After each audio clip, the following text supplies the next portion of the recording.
Welcome to SS defence academy friends. आज के इस वीडियो सेशंस में मैं आप सभी के साथ डिस्कस करने वाला हूं आरपीएफ कांस्टेबल का जो एग्जामिनेशंस 25 जनवरी 2019 को शिफ्ट थर्ड में कंडक्ट हुआ था और जो ऑफिशियल पेपर में जीके के क्वेश्चंस पूछे गए थे, उन सभी क्वेश्चंस का आंसर्स आज के इस वीडियो सेशंस में डिस्कस करने वाला हूं। तो वीडियो पेशेंस बनाकर एंड तक देखिएगा।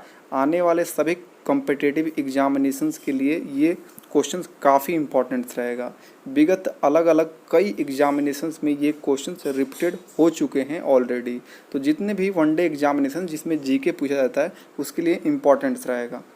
तो चलिए देरी ना करते हुए सभी क्वेश्चंस को एक एक करके डिस्कस कर लेते हैं और वीडियो सेशंस एंड होने के बाद आप इसका पीडीएफ भी डाउनलोड कर सकेंगे टेलीग्राम चैनल से जुड़ के, जिसका लिंक डिस्क्रिप्शन बॉक्स में आपको मिल जाएगा। देखिए शिफ्ट थर्ड में फर्स्ट क्वेश्चन पूछा गया था, भारत संयुक्त राष्ट्र संघ यानी यूएनओ का सदस्य किस वर्ष बना था? तो 1945 ईस्वी में बना था।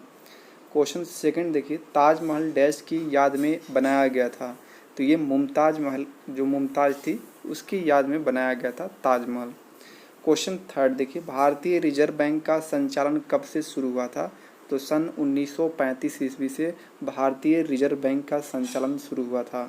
फोर्थ क्वेश्चन देखिए, एम एफ हुसैन डैश क्षेत्र से संबंधित है? तो एम एफ हुसैन चित्रकला क्षेत्र से संबंधित है। क्वेश्चन 5 देखिए, रामचरितमानस के लेखक कौन है? तो तुलसीदास जी हैं। क्वेश्चन 6 देखिए, किसी पिंड के द्रव्यमान और वेग का गुणनफल क्या कहलाता है? तो किसी भी पिंड के द्रव्यमान और वेग का गुणनफल संवेग कहलाता है। क्वेश्चन 7 देखिए, 2011 की जनगणना के अनुसार किस राज्य में साक्षरता दर सर्वाधिक है?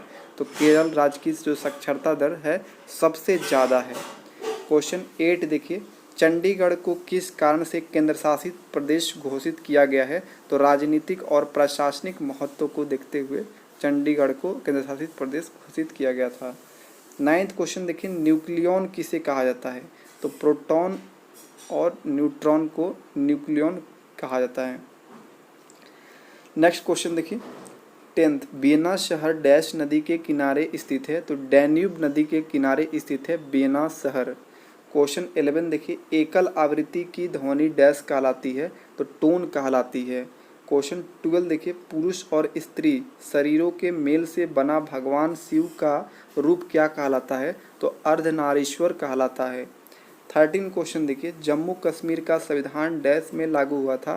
तो 26 जनवरी 1957 को लागू हुआ था। नेक्स्ट क्वेश्चन देखिए 14, दिल्ली से संबंधित विशेष प्रावधान किस अनुच्छेद के अंतर्गत दिए गए हैं? दिल्ली से संबंधित विशेष प्रावधान अनुच्छेद 239 के तहत दिया गया है। क्वेश्चन 15 देखिए, कह रहा है विनेश फोगाट किस खेल से संबंधित है? तो ये कुश्ती से संबंधित है। क्वेश्चन 16 देखिए, माउंट एवरेस्ट स्थित है? तो महान हिमालय क्षेत्र में स्थित है माउंट एवरेस्ट। क्वेश्चन नंबर 17 देखिए, कह रहा है मरुस्थलीय मिट्टी किस राज्य में पाई जाती है? तो ये राजस्थान में पाई जाती है मरुस्थलीय मिट्टी। क्वेश्चन 18 देखिए, कौन सा वैदिक ग्रंथ यानी वैदिक ग्रंथ जो है शिल्प यानी धन विज्ञान से संबंधित है? कौन सा वैदिक ग्रंथ? तो वो है शिल्प शास्त्र। क्वेश्चन 19 देखिए, कह रहा है 49वीं अक्षांश उत्तर डैश के मध्य एक अंतर्राष्ट्रीय सीमा रेखा है? तो 49वीं जो अक्षांश है उत्तर संयुक्त राज्य अमेरिका और कनाडा के मध्य ये अंतर्राष्ट्रीय सीमा रेखा है, 49वीं अक्षांश उत्तर जो है। क्वेश्चन देखिए 20, अल्पेशियन पर्वत श्रृंखला किस महाद्वीप में स्थित है? तो उत्तरी अमेरिका में स्थित है। क्वेश्चन 21 देखिए, सूर्य के प्रकाश को सूर्य से पृथ्वी तक आने में कितना समय लगता है? 8 मिनट 20 सेकेंड का समय लगता है सूर्य के प्रकाश को पृथ्वी तक पहुंचने में। क्वेश्चन 22 देखिए, राज्य विद्यालयों का चांसलर कौन होता है? तो राज्य के राज्यपाल होते हैं। 23 देखिए, गोदावरी नदी के सहायक नदी कौन सी है? तो ऑप्शंस में सबरी था, ये बिल्कुल सही था। इसके अलावा बहुत सारी नदियां हैं जैसे वेनगंगा, पेनगंगा, इंद्रावती, इसके अलावा और भी है। 24 देखिए, पहले जैन परिषद कहाँ आयोजित किया गया था? तो पाटलिपुत्रा में आयोजित किया गया था। 25 देखिए, अंकोरवाट का मंदिर कहाँ स्थित है? तो ये कंबोडिया में स्थित है। 26 देखिए, play the game in the spirit of the game dash का आदर्श वाक्य था। तो यह प्रथम एशियाई गेम का आदर्श वाक्य था। 27 देखिए, टेबल टेनिस में प्रयुक्त उपकरण पैडल दर्शाता है, तो ये बैट को दर्शाता है।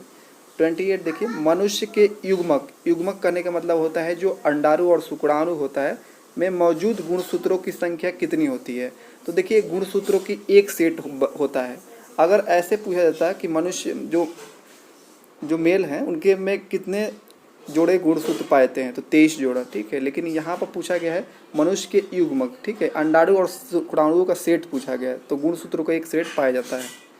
29 देखिए, आपूर्ति के नियम के अनुसार जब उत्पाद का मूल्य घटता है तो आपूर्ति की मात्रा क्या होगा, तो वो भी घट जाता है। ऑप्शन यही सही था।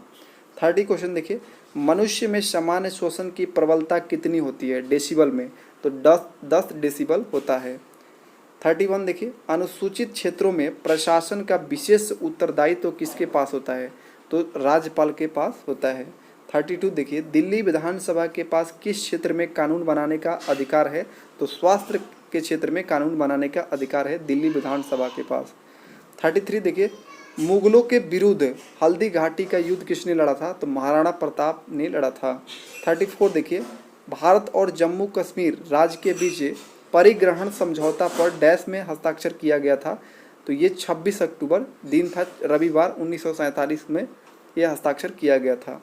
35 देखिए, बैक्टीरिया द्वारा होने वाला रोग कौन सा है, तो ऑप्शंस के अकॉर्डिंग टाइफाइड जो है ये बैक्टीरिया द्वारा होने वाला रोग है, बाकी नहीं है। 36 देखिए, कौन सा राज्य अरब सागर के किनारे स्थित नहीं है, तो देखिए केरल स्थित है अरब सागर के किनारे, गोवा भी है, महाराष्ट्र भी है और आंध्र प्रदेश नहीं है। 37 देखिए, पटचित्र किस राज्य का पारंपरिक चित्रकला है, तो ये उड़ीसा का फेमस चित्रकला शैली है पटचित्र। 38 देखिए, संगम साहित्य का कौन सा ग्रंथ व्याकरण और काव्य शास्त्र से संबंधित है, तो उस साहित्य कौन सा साहित्य है, कौन सा ग्रंथ, तो तोलकापियन जो है ग्रंथ ये व्याकरण और काव्य शास्त्र से संबंधित है। 39 देखिए, वित्तीय घाटा का अर्थ क्या होता है, तो देखिए वाह्य उपचार, वाह्य ऋण, मुद्रा का मुद्रण, ये सभी जो है वित्तीय घाटा का अर्थ होता है, इसलिए ऑप्शन डी हो जाएगा ऑल। 40 क्वेश्चन देखिए, लक्षद्वीप केंद्र शासित क्षेत्र किस उच्च न्यायालय के अधिकार क्षेत्र में आता है, तो केरल उच्च न्यायालय अधिकार क्षेत्र में आता है, केरल के। 41 देखिए, हरित क्रांति का संबंध किससे है, तो गेहूं उत्पादन से संबंधित था। 42 देखिए, जैविक रूप से अपघटित नहीं होने वाला पदार्थ कौन सा है, तो देखिए ये तो अपघटित हो जाता है कॉटन, पेपर, लकड़ी, लेकिन टीन जो होता है ये जैविक रूप से अपघटित नहीं होने वाला पदार्थ है। 43 देखिए, वृद्धि के लिए अधिकांश कोशिकाएं विभक्त होती है, कोशिकाओं का विभाजन की यह प्रक्रिया क्या कहलाती है, तो सूत्री विभाजन कहलाता है। 44 देखिए, किसी राज्य के पदासीन राज्यपाल की उसके कार्यकाल के दौरान मृत्यु हो जाने पर उस राज्य के उसके पद का निर्वहन के लिए किसे नियुक्त किया जाता है, तो देखिए जब भी राज्यपाल के कार्यकाल के दौरान उनकी मृत्यु हो जाता है तो उनकी पद का जो होता है निर्वहन, पद के लिए निर्वहन जो के लिए जो नियुक्ति होती है तो संबंधित राज्यों के उच्च न्यायालयों के मुख्य न्यायाधीश की नियुक्ति होता है। 45 देखिए, एक विषम मिश्रण जिसमें विलय कण विघटित नहीं होते हैं बल्कि संपूर्ण माध्यम से निलंबित रहते हैं उन्हें क्या कहा जाता है, तो उसे निलंबन कहा जाता है। बाकी जो 5 क्वेश्चन थे उसको मैं इसलिए इंक्लूड नहीं किया था क्योंकि वो पुराने करेंट्स के क्वेश्चन थे। अब आप लोग लेटेस्ट करेंट्स को रीड करते रहिएगा। आई होप कि आप सभी को वीडियो अच्छा लगा होगा। देखिए 2019 में टोटल 48 शिफ्टों में एग्जामिनेशंस कंडक्ट हुआ था आरपीएफ का। मैं आपको डेली बेस पे 48 शिफ्ट करा दूंगा और एक साथ आपको पीडीएफ भी दे दूंगा और शिफ्ट वाइज तो आपको दे ही रहा हूँ टेलीग्राम पर, तो चैनल से जुड़े रहिएगा। तो आज के लिए इतना ही, मिलते हैं नेक्स्ट वीडियो में, तब तक के लिए जय हिंद।